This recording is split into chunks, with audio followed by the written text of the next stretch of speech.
حضرت امام حسین رضی اللہ تعالیٰ عنہ کے پاک سر کو اور حضرت عابد کو اور سب شہزادیوں کو ظالموں نے یزید پلیتی کی کچہری میں حاضر کیا تو اس نے لوگوں کو جمع کیا اور سب کے سامنے شوخی اور بڑھائی بیان کرنے لگا کہ دیکھو میں نے اپنے دشمن کو مار ڈالا۔ اس وقت شمر ظالم نے کہا کہ اے امام زمان حسین رضی اللہ تعالیٰ عنہ کو تو میں نے قتل کیا ہے، میں انعام کے لائق ہوں یزید، اور میں نے اتنے بڑے بہادر کو شہید کیا۔ وہ سن کر غصے میں آ گیا کہ مردود دل تو کرتا ہے کہ میں تجھے سولی پر چڑھا دوں، اگر تو اس کو زندہ لاتا میرے پاس تو میں پھر دیتا تجھے انعام۔ شمر نے کہا کہ جو مجھے حکم دیا گیا تھا میں نے اسی کو پورا کیا۔ پھر یزید نے شمر سے کربلا کے حالات پوچھے۔ اس وقت حضرت زینب رضی اللہ تعالیٰ عنہ اور حضرت ام کلثوم رضی اللہ تعالیٰ عنہ نے فرمایا کہ اے یزید تم نے ہم پر بڑا ظلم کیا اور کربلا کے میدان میں بھوکا پیاسا تڑپایا اور اولاد رسول کو بے گناہ شہید کرایا اور ہم کو بے وارث یوں در بدر پھرایا، خدا کو کیا جواب دے گا؟ اے یزید تیرا دنیا اور آخرت میں برا ہو، اپنے کیے کی سزا پائے اور تو اپنی زندگی سے نفع نہ اٹھائے۔ یزید کو اس وقت خدا کے قہر کا نشہ چڑھا ہوا تھا، غصے میں جل گیا اور اس کی ناپاک نظر حضرت عابد پر پڑی۔ حکم دیا کہ اس کو بھی قتل کرو۔ بعض لوگوں کی سفارش سے اللہ تعالیٰ نے بچایا۔ اے اللہ تیری قدرت، جب تو بچانا چاہتا ہے تو یوں بچاتا ہے۔ شمر کے ہاتھ سے کربلا میں بچایا، کوفے میں ابن یزاد سے بچایا اور دمشق میں یزید سے بچایا۔ پھر یزید نے حضرت زین العابدین سے کہا اگر کرتے بیعت یزیدی قبول، پھر اس طرح ہوتے نہ ہرگز معلول۔ پھر اس دم سے عابد نے اس سے کہا کہ کیا بات بکتا ہے تو اے بے حیا، نہ کی باپ نے میری بیعت تیری کہ جان اپنی دینی مقرر کر دی، نہ بیعت کروں تیری نہ زندگی، میرے باپ نے ہے یہ وصیت کی۔ کیا قتل بابا میرا بے گناہ، قیامت کے دن دیکھوں رسوا، ہمارا کنبہ سبھی لٹ گیا، نہ میرے سوا کوئی باقی رہا۔ ابس تجھ کو بیعت کا ارمان ہے، یہ ممکن نہیں جب تلک جان ہے، محمد کے ہیں نور علا بصار ہم، امامت کے ہیں ان کی حقدار ہم، تو کس روح سے وارث اس کا ہوا، یہ جھوٹ ہے دعویٰ جو تو نے کیا۔ اے یزید یاد رکھ اس ظالم کا بدلہ خدا تجھ سے لے گا، اس کا فرمان ہے کہ بہت جلدی ان لوگوں کو معلوم ہو جائے گا جنہوں نے ظلم کر رکھا ہے کہ کسی جگہ وہ لوٹ کر جائیں گے۔ یزید پلید نے ریا کے بگڑ جانے کے ڈر سے بظاہر اولاد رسول کی تعظیم کرنا شروع کی، شہزادیوں کو ایک کوٹری رہنے کو دی اور عابد کو پیار سے رکھا اور ان سے کہا اگر تم کوئی بات چاہتے ہو تو کہو، میں اس کو پورا کروں گا۔ آپ نے فرمایا کہ میں 4 باتیں چاہتا ہوں، ایک یہ کہ میرے باپ کے قاتلوں کو مجھے دے کہ میں ان سے بدلہ لوں، اس نے انکار کر دیا۔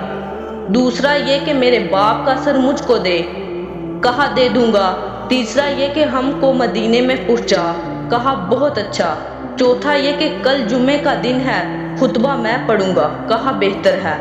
بس جب خطبے کا وقت آیا آپ نے بڑی درد بڑی آواز سے خطبے میں اللہ و رسول صلی اللہ علیہ وآلہ وسلم کی تعریف بیان کی اور کہا اے لوگو، میں سردار جنت حضرت امام حسین رضی اللہ تعالیٰ عنہ کا بیٹا ہوں اور خاتون جنت حضرت فاطمہ زہرا رضی اللہ تعالیٰ عنہ اور حضرت علی رضی اللہ تعالیٰ عنہ کا پوتا ہوں۔ کیا تم نہیں جانتے کہ محمد مصطفیٰ صلی اللہ علیہ وآلہ وسلم نے اپنی بیٹی فاطمہ کو اپنے جگر کا ٹکڑا فرمایا ہے اور ارشاد فرمایا ہے کہ جس نے میری فاطمہ کو تکلیف دی اس نے مجھ کو تکلیف دی۔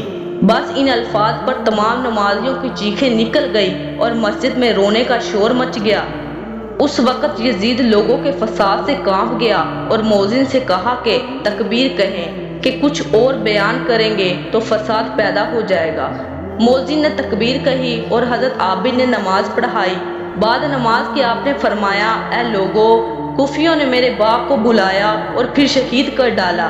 یزید نے کہا خدا لعنت کرے قاتلوں پر، اگر ابن زیاد ان کو میرے پاس زندہ پہنچا دیتا تو وہ بچ جاتے اور یہ بہت بڑے درجے کا گناہ ہمارے ذمہ نہ ہوتا اور نہ ساری زمین پر بدنام ہوتے۔ یزید نے حضرت امام زین العابدین عابد سے دریافت کیا کہ اے صاحبزادے، کسی طرح یہ گناہ عظیم معاف بھی ہو سکتا ہے، تم بھی معاف کر دو اور کوئی علاج بتاؤ کہ خدا مجھ کو معاف کر دے۔ آپ نے فرمایا کہ ہم رحمت عالم صلی اللہ علیہ وآلہ وسلم کی اولاد ہیں، معاف کر سکتے ہیں، لیکن اللہ تعالیٰ ظالموں سے بدلہ لینا چاہتا ہے، ضرور بل ضرور ظالموں کو سزا دے گا۔ کہا تم کچھ تو علاج بتاؤ۔ کہا تب عابد نے ایک کام کر، نماز اوابیل کا تو ورد کر کہ برکت سے اس کی خدائے جہاں تجھے دیوے دوزخ سے شاید اما۔ سو پڑھنے کو جس دم ہوا وہ کھڑا، لرز کر زمین کے وہ اوپر گرا۔ نہ ایک دن بھی وہ یہ ادا کر سکا، نہ تقدیر میں اس کی تھا یہ لکھا کہ عابد کے کہنے سے یزید نے نعمان ابن بشیر کو حکم دیا کہ فوج ساتھ لے اور حضرت امام حسین رضی اللہ تعالیٰ عنہ کے سر کو اور ان سب کو مدینہ میں پہنچا۔ نعمان نے بڑی تعظیم کے ساتھ سب کو مدینہ میں پہنچا دیا۔